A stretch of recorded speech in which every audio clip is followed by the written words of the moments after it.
Thank you. There's a rule in show business: never follow an intelligent talking dog.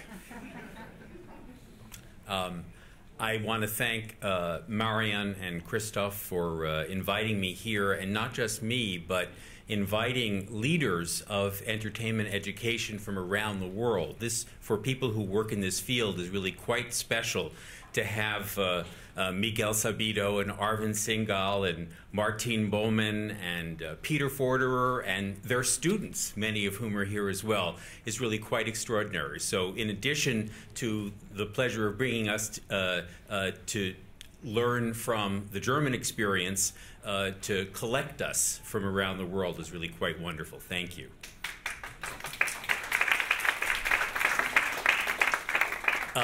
The Norman Lear Center is a center of research and innovation located at the University of Southern California within the Annenberg School for Communication and Journalism. And I just thought to give a little context what we mean when we say entertainment. And we use a very broad conception of that, and that is the capturing and holding of attention, and the monetizing of the capturing and holding of attention is the entertainment industry. So when we talk about entertainment, we do mean the common popular things like movies and television and music and sports and so on, but we also will include in our definition things like museums. I mean, I went to the Pergamon the other day, and there are ways in which it is like Disneyland. And the ways in which domains that used to be separate and distinct from entertainment, like, for example, journalism or politics or architecture and urban design, the way in which entertainment has conquered virtually every aspect of reality, both for good and for ill. And the way we look at entertainment's impact on society is through a series of projects. We have about 12 active projects in any given time, and they range, for example, from the impact of intellectual property law and technology on creativity in realms like music, fashion, and scientific research, or an effort to improve the quality of local television news coverage of politics, or a way to correlate people's entertainment tastes, preferences, and habits with their political views. So those are some examples, and then among the examples of the projects that we have is entertainment education. And within entertainment education, we have done things in a whole variety of areas. They include, for example, an effort to use entertainment to increase the political participation of young people, or to use entertainment to encourage people to have careers in public service. And health is one of those areas. So that's the context in which what I'm talking about today occurs. As we have been hearing in the last couple of days, in the area of health, as in every other area that we've been talking about, entertainment is an accidental curriculum. The U.S. government funded a study a couple of years ago, and they found that 6 out of 10 Americans said they were regular viewers of primetime television. And of those regular viewers, 6 out of 10 said that they had learned something new about health in the last 16 months from television. And 3 out of 10 of those people said that what they had learned had actually changed their behavior. So it's the power of entertainment to affect people's behavior, here specifically talking about health, that is my subject and is the focus of our project, Hollywood, Health, and Society. And I have to say that the name of our program is somewhat more poetic in German. Hollywood, Gesundheit und Gesellschaft. It just sounds better. So thank you for that.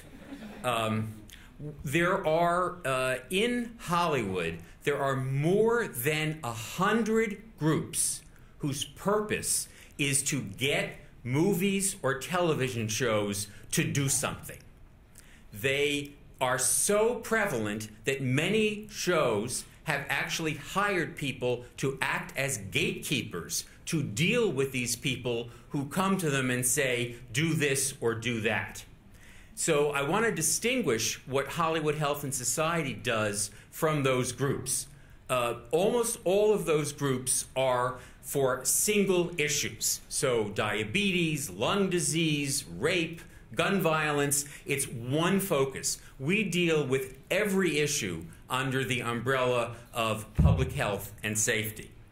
We are also not advocates. All those groups have an agenda. They want a certain thing put into a show, and they are pressuring those shows to do it.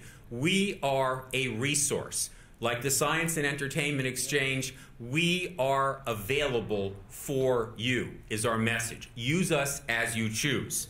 We are within the bosom of the industry. The Writers Guild of America is the place where we are located. All our meetings and briefings and our boards, they all exist within the Writers Guild. So we are working from within rather than from without. We also use a transmedia approach.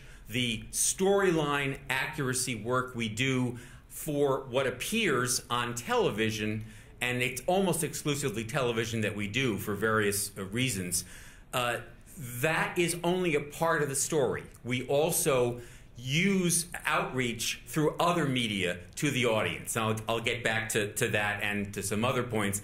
And as Sean said, also a very big part of what we do is research and evaluation, virtually alone in this regard among these organizations.